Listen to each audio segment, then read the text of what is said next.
आइए मैं सिंगर रवि राय दादा आप लोग के बीच में एक छोटा कलाकार और नाल वादक अजीत भैया और राकेश भाई और सोनू भैया और हम कलाकार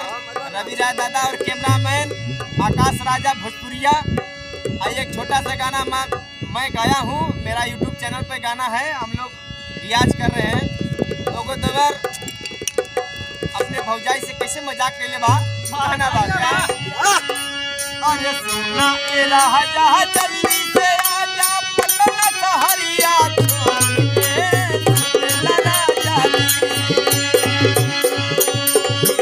ए राजा जल्दी से आजा पटना सहरिया छोड़ के सुना राजा हाय हाय सुना राजा देवरा खटिया में खटिया छोड़ के सुना राजा देवरा खटिया में खटिया छोड़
राजा जी मनोज भैया के तरह रहे देवा।